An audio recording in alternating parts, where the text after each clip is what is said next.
How are we supposed to make progress regarding the needs of people with disabilities if we don't know where the barriers are?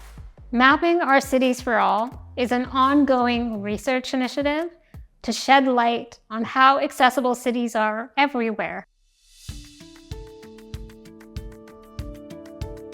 Step 1 is to actually hit the streets and map as many spaces as we possibly can.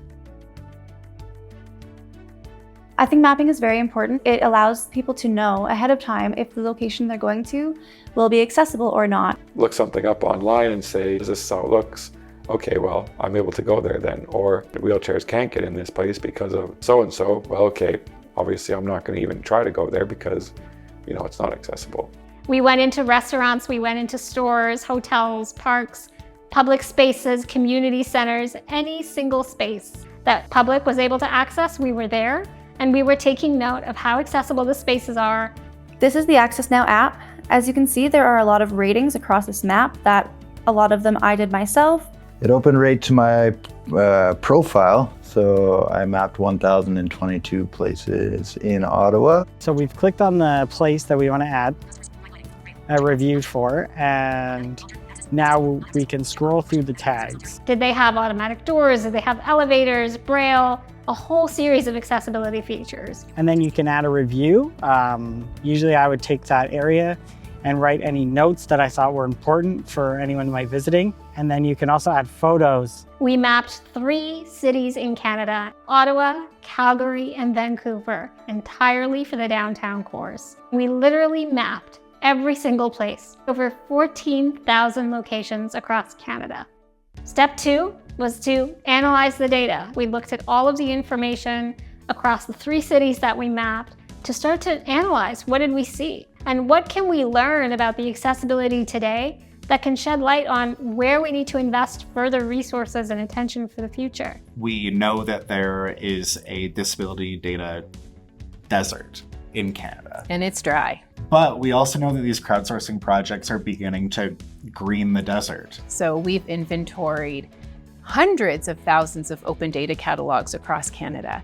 So this is data that the government makes publicly available so scientists like us can do better research. There is no data on accessibility. MOCA provided an opportunity to add more data to understand the accessibility or disabling built environment.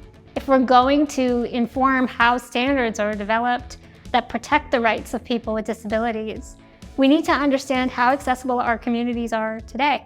Being able to understand, analyze, and describe those findings to people who have their hands on the levers of power is very important. This work is helping train the next generation of accessibility advocates. I heard about AccessNow through the Ottawa Disability Coalition last summer, and I decided to apply for the position because I'm fed up with having to maneuver around stores and steps and stairs. I figured if I had a chance to do something about that and to help in a little way, I would take that chance. I saw the value in the tool and I wanted to be a part of it and inspire others to do the same. People should be making things more accessible. There's no reason for it not to be.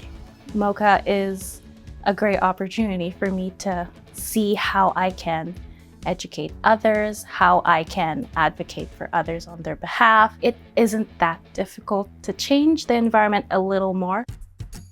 And step 3, sharing that information with the world.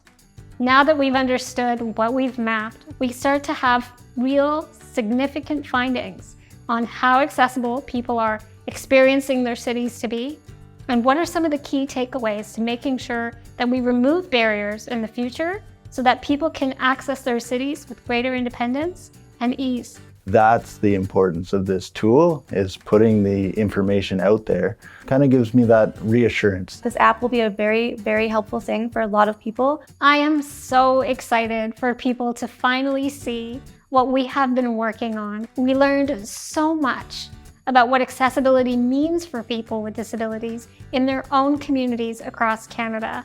And now we're ready to share it with the world.